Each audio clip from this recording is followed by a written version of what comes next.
Indian cable sector में बहुत interesting moves हो रहे हैं। फरवरी 2025 में अल्ट्राटेक सीमेंट्स ने ये स्पेस 1800 करोड़ रुपीस के इन्वेस्टमेंट के साथ एंटर किया।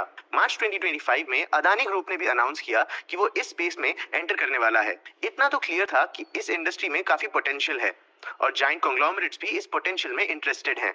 लेकिन इन जाइंट्स की एंट्री का एग्जिस्टिंग प्लेयर्स पे नेगेटिव इम्पैक्ट पड़ा। पॉलीकैब इंडिया के केस में इंडस्ट्रियल जाइंट्स की एंट्री से इन्वेस्टर्स का कंपनी से कॉन्फिडेंस कम हुआ और कंपनी के स्टॉक्स एक दिन में 6% तक गिर गए थे। लेकिन फिर भी पॉलीकैब इंडिया ने डिफेंसिव डायरेक्शन नहीं लिया। फाइनेंशियल ईयर 26 के क्वार्टर वन में कंपनी ने अपना आज तक का स्ट्रॉन्गेस्ट क्वार्टरली परफॉर्मेंस दिखाया। कंपनी का रेवेन्यू ईयर ऑन ईयर 26% बढ़ गया, प्रॉफिट्स 49% बढ़े और कंपनी के मार्जिन्स 210 बेसिस पॉइंट से ग्रो हुए। इंडिया के इंडस्ट्रियल जायंट्स केबल इंडस्ट्री में कैसे और क्यों एंटर कर रहे हैं, पॉलीकैब इंडिया इन डेवलपमेंट्स के साथ कैसे रिएक्ट और ऑपरेट कर रहा है, इंडिया का केबल इंडस्ट्री कैसा है, इस इंडस्ट्री के ग्रोथ पोटेंशियल्स क्या हैं। आज के वीडियो में हम ये क्वेश्चंस आंसर करेंगे। सबसे पहले हम इंडियन केबल इंडस्ट्री में अल्ट्राटेक और अदानी के एंट्री को एक्सप्लोर करेंगे। फिर हम पॉलीकैब इंडिया का फाइनेंशियल परफॉर्मेंस एक्सप्लोर करेंगे।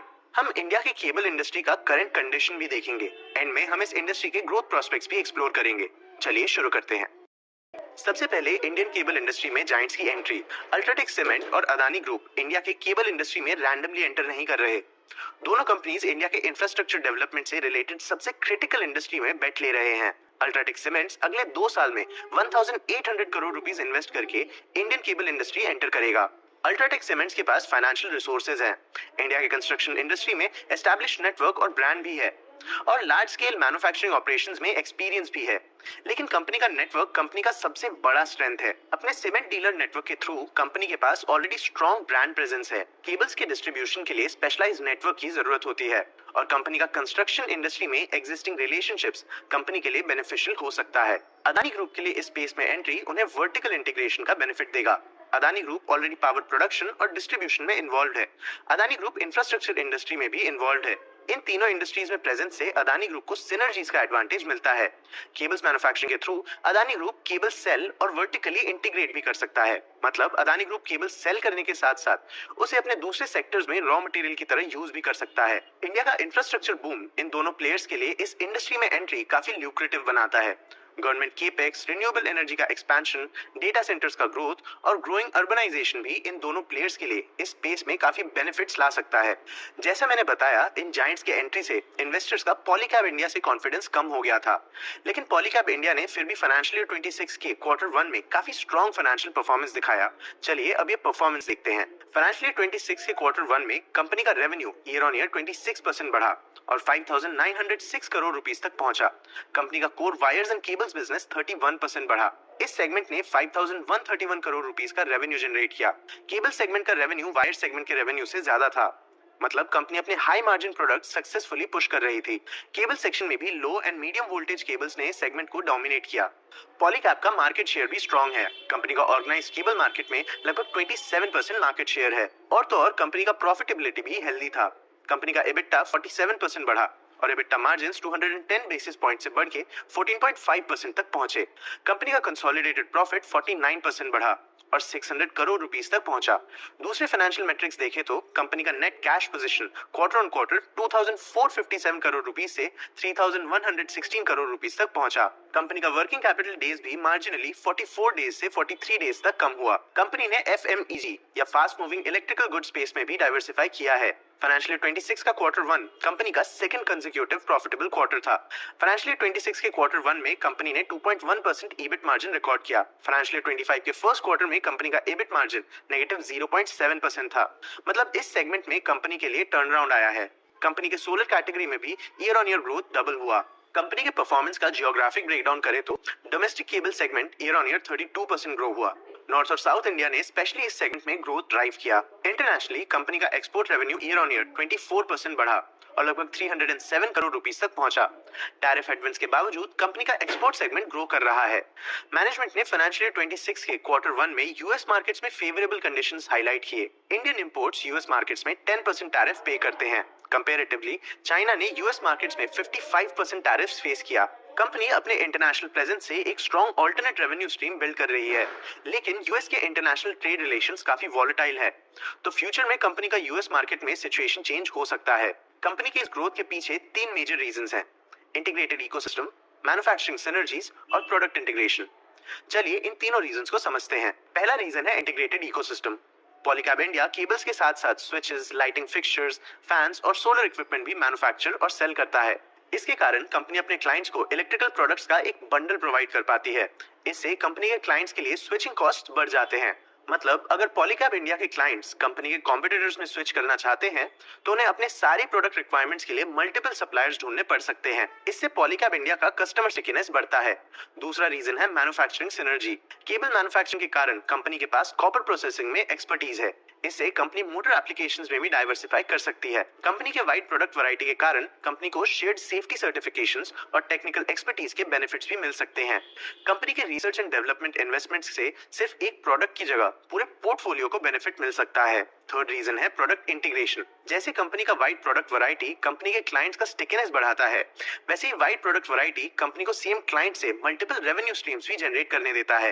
इससे कंपनी अपने प्रोडक्ट्स क्रॉस सेल कर सकती है, जिससे वो लो मार्जिन प्रोडक्ट्स को हाई मार्जिन प्रोडक्ट्स के साथ बंडल करके अपने क्लाइंट से बेटर अर्निंग्स जनरेट कर सकती है। लेकिन इस ग्रोथ के बावजूद कंपनी के मैनेजमेंट ने कंजर्वेटिव गाइडेंसेस दिए। कंपनी का current wires and cables margin 14.7% है, फिर भी कंपनी ने इस सेगमेंट का मार्जिन गाइडेंस 11 to 13% पे सेट किया है। मतलब कंपनी इंडस्ट्री से रियलिस्टिक एक्सपेक्टेशंस रख रही है और नए एंट्रेंट के इम्पैक्ट को इग्नोर नहीं कर रही है। कंपनी ने फाइनेंशियल ईयर 26 से 30 के लिए 6 to 8,000 करोड़ रुपीस का केपेक्स गाइडेंस भी दिया है। फाइनेंशियल ईयर 26 के फर्स्ट क्वार्टर में कंपनी ने 410 करोड़ रुपीस का केपेक्स कर लिया है। कंपनी केबल्स इंडस्ट्री में इंडस्ट्री जायंट्स की एंट्री से कुछ चैलेंजेस भी फेस करती है। अल्ट्राटेक सीमेंट की बात करें तो कंपनी के पास रिसोर्स रिचनेस है। जैसा मैंने बताया, कंपनी नेक्स्ट 2 इयर्स में 1,800 करोड़ रुपीस इन्वेस्ट करने का प्लान कर रही है। कंपनी भरूच गुजरात में एक मैन्युफैक्चरिंग फैसिलिटी सेटअप कर रही है। ये facility per year 35 to 40 lakh kilometre wires and cables produce कर पाएगी। अल्ट्राटेक सीमेंट्स का parent group Aditya Birla group cement sector में भी अपना पोजीशन इंप्रूव कर रहा है। फाइनेंशियल ईयर 27 तक कंपनी 200 MTPA का प्रोडक्शन कैपेसिटी अचीव करने का प्लान कर रही है। इस कैपेसिटी को अचीव करने के लिए कंपनी ने केसोराम सीमेंट्स और इंडिया सीमेंट्स अक्वायर किया है। कंपनी ने यूएई बेस्ड RAKWCT भी अक्वायर किया है। इन एक्विजिशंस के थ्रू कंपनी को कंस्ट्रक्शन इंडस्ट्री में बेटर नेटवर्क का एक्सेस मिल सकता है, जिससे कंपनी अपने वायर्स एंड केबल्स भी बेटर पुश कर सकती है। वहीं अदानी ग्रुप पॉलीकैब इंडिया के लिए एक दूसरा चैलेंज प्रेजेंट करता है। अदानी ग्रुप का पावर जनरेशन एंड डिस्ट्रीब्यूशन और इंफ्रास्ट्रक्चर स्पेस में प्रेजेंस कंपनी को इलेक्ट्रिकल्स इंडस्ट्री के वर्टिकल चेन के हायर पोजीशन में कंट्रोल देता है। इससे अदानी ग्रुप पॉलीकैब इंडिया के इंडस्ट्रियल क्लाइंट शेयर में इंटरफेयर कर सकता है। चलिए अब इंडिया के वायर्स एंड केबल इंडस्ट्री का करंट कंडीशन देखते हैं। इंडिया के वायर्स एंड केबल्स इंडस्ट्री में 3 मेजर एस्पेक्ट्स हैं जो इसमें डिस्ट्रप्शन लाना मुश्किल कर देते हैं: टाइमलाइन, मार्केट स्ट्रक्चर और टेक्निकल कॉम्प्लेक्सिटी। चलिए इन तीनों एस्पेक्ट्स को समझते हैं। सबसे पहले टाइमलाइन। इलेक्ट्रिकल केबल्स के मैन्युफैक्चरिंग यूनिट्स एस्टैब्लिश करने में 3 to 5 इयर्स लग सकते हैं। ब्रांड क्रेडिबिलिटी एस्टैब्लिश करने में 5 to 8 इयर्स लग सकते हैं। इलेक्ट्रिकल प्रोडक्ट्स से रिलेटेड रेगुलेशंस और सेफ्टी स्टैंडर्ड्स भी नए एंट्रेंट्स के लिए बैरियर टू एंट्री क्रिएट करता है। अल्ट्राटेक सीमेंट्स जैसे वेल फंडेड एंटिटी का भरूच गुजरात का प्लांट भी दिसंबर 2026 तक ऑपरेशन स्टार्ट करेगा। मतलब ये एक ऐसा एस्पेक्ट है जिसे रिसोर्स रिचनेस भी ओवरकम नहीं कर सकता। दूसरा एस्पेक्ट है market structure. Indian paint industry जैसे इंडियन केबल इंडस्ट्री में कॉन्सेंट्रेटेड ओलिगोपोली नहीं है। इस इंडस्ट्री में 400 से ज्यादा ऑर्गेनाइज्ड और अनऑर्गेनाइज्ड कॉम्पिटिटर्स हैं। मतलब इस स्पेस में कंपटीशन बहुत स्ट्रांग है। तो नए एंट्रेंट्स को सिर्फ इंडस्ट्री जायंट्स के साथ ही नहीं बल्कि इन 400 प्लस कॉम्पिटिटर्स को भी फेस करना होगा। थर्ड एस्पेक्ट है टेक्निकल कॉम्प्लेक्सिटी। केबल मैन्युफैक्चरर्स को specific electrical standards, fire safety requirements और ड्यूरेबिलिटी बेंचमार्क्स मीट करने पड़ते हैं। हर केबल टाइप के लिए स्टैंडर्ड्स और स्पेसिफिकेशंस चेंज होते रहते हैं। मैन्युफैक्चरिंग के लिए नए एंट्रेंट्स को कॉपर प्रोसेसिंग, इंसुलेशन टेक्नोलॉजी और क्वालिटी कंट्रोल में स्पेशलाइज्ड एक्सपर्टीज की भी जरूरत होती है। लेकिन इन चैलेंजेस के बावजूद इंडिया की केबल इंडस्ट्री में काफी ग्रोथ प्रोस्पेक्ट्स भी हैं। इंडियन केबल इंडस्ट्री का current market size 84,000 to 1,76,000 crore rupees है। 2030 से 32 तक ये इंडस्ट्री 8 to 9% एनुअली ग्रो कर सकता है और 1,43,000 करोड़ रुपीस से 2,77,000 करोड़ रुपीस तक पहुंच सकता है। सेगमेंट वाइज देखें तो फाइबर ऑप्टिक केबल्स का ग्रोथ अपॉर्चुनिटी सबसे ज्यादा है। 2030 तक ये सेगमेंट एनुअली 12.5% बढ़ सकता है और 42,000 करोड़ रुपीस तक पहुंच सकता है। इंडिया के पावर ट्रांसमिशन इंफ्रास्ट्रक्चर के डेवलपमेंट के कारण extra high voltage cable segment annually 8 to 10% बढ़ सकता है।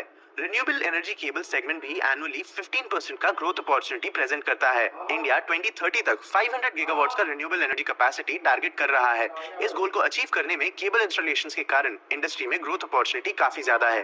डेटा सेंटर्स का एक्सपेंशन भी इंडस्ट्री के पावर और फाइबर ऑप्टिक्स केबल का डिमांड बढ़ा सकता है। जिससे इंडस्ट्री में ग्रोथ अपॉर्चुनिटीज क्रिएट होते हैं।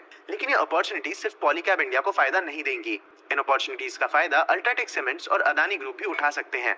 मतलब पॉलीकैब इंडिया को अपना करंट ग्रोथ ट्रेजेक्टरी मेंटेन करने के साथ साथ इन अपॉर्चुनिटीज को कैप्चर करने में भी स्ट्रॉन्ग कंपटीशन फेस करना होगा। आपको क्या लगता है, क्या पॉलीकैब इंडिया इन अपॉर्चुनिटीज का यूज करके अपने स्ट्रॉन्ग ग्रोथ ट्रेजेक्टरी को मेंटेन कर पाएगा, या इन अपॉर्चुनिटीज के कारण कंपनी के कॉम्पिटिटर्स को ज्यादा बेनिफिट मिल जाएगा? अपने व्यूज हमें कमेंट सेक्शन में जरूर बताना। आगे आप कौन से टॉपिक्स पे वीडियोस देखना चाहते हो, ये भी हमें कमेंट सेक्शन में जरूर बताना।